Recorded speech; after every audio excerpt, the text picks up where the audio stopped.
Chapter 41. After the queen and king finished their announcements, and to everyone's astonishment, the queen climbed onto the back of King Obsidian, and they flew off into the night. Every single sea dragon, young and old alike, looked skyward as they passed overhead until the two magnificent dragons were lost in the blackness. Murmurs ran through the crowd like tree roots connecting a forest. When the two dragons finally landed, it was the queen that spoke first. I hope you're not too tired to ride me next. Obsidian, breathing a little heavier than normal, could only blush and smile. Do you like the place? The queen surveyed her surroundings. Before her lay a vast rock shelf protruding from the sheer face of a towering cliff. The shelf commanded a substantial presence, suggesting it might have been sculpted rather than merely shaped by the forces of erosion. Towering above the forest below, the cliff soared to a height of at least 200 meters. The vista was breathtaking, particularly for the queen, unaccustomed to such dizzying heights. Can we build a fire? I put wood over there. Obsidian said, walking to the back of a shallow cavern where there was a pile of wood neatly stacked. You came prepared. The queen remarked playfully, and then spoke in a more serious tone. Your comments tonight, they were quite good. I'm impressed by your oratory style. What did you say before my little speech? Obsidian asked, ignoring her compliment. I told them that we now have two gods, and that all of the creatures of this planet will finally know what lasting peace and prosperity feels like. Did you say anything about me? Only that you were a god. Obsidian finished his arrangement of the firewood, stepped back a little, and lit the flame. Are you ready? I am. The queen answered. Her tone was subdued and somewhat distant, as if she was falling under a spell. Climb aboard, Obsidian commanded. As soon as the queen clasped his body with her wings, he jumped into the air, flapping his wings powerfully, climbing in altitude, almost vertically. He continued to pump his wings for 10 more minutes until the forest and the sea could be seen as one small plot of space. This is high enough, isn't it? The queen said. But Obsidian pretended he could not hear her, and he kept climbing higher and higher.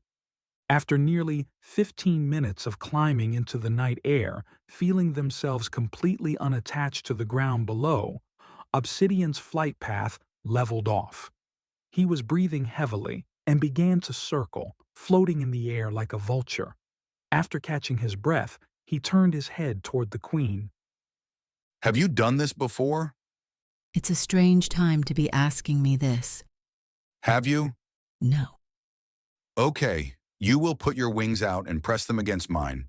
Then, as we're falling toward the ground, I will circle around you and get into position. You will feel my claws clutching your body, and you will feel something else too, just after that.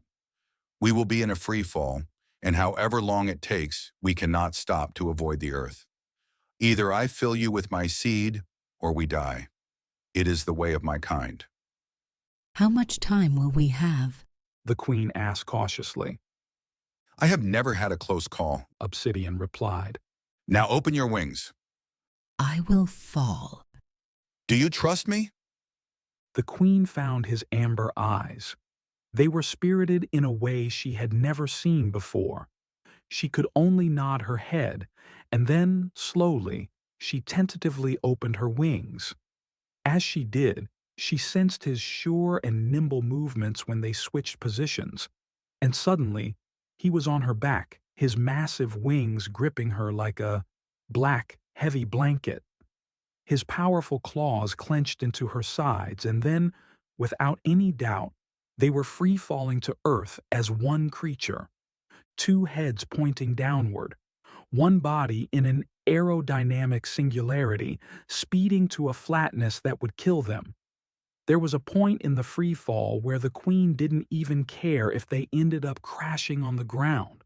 Her mind was far away, feeling an infinite playground of power, infusing her with a feeling of oneness and separateness simultaneously.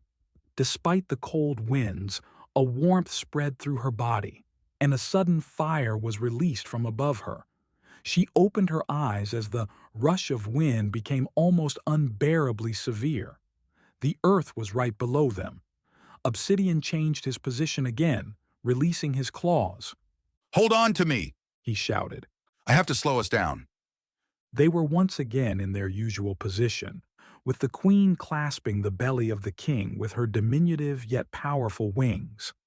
Obsidian unfolded his wings, and a rushing sound filled their ears.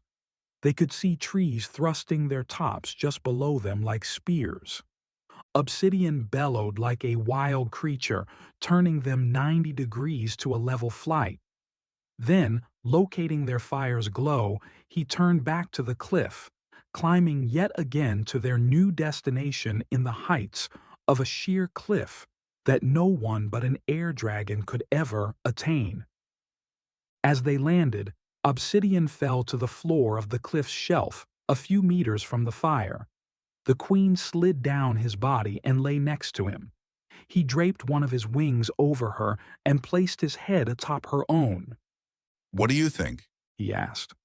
About. Ahem. Obsidian cleared his throat. That amazing experience. Oh, that. The queen struggled a little bit to sit up. She faced Obsidian, her eyes large and intense. It was the most amazing thing I have ever experienced. Truly, I had absolutely no idea that that was how you do it. If I had known that beforehand, I think I would still be a virgin. Obsidian laughed loudly, and the cavern's shelf amplified his thunderous laughter. Well, I'm glad you enjoyed it. I certainly did. And that part at the end, just before we were to be impaled by those trees, you pulled us out. I will remember that. In fact, I will remember everything about this night. It has been the perfect night, and now all I want to do is to fall asleep in your wings. She laid back down, nestling into his body, feeling the warmth from within, from his body, and from the fire. It was only a short time before both the king and queen were dreaming of another world,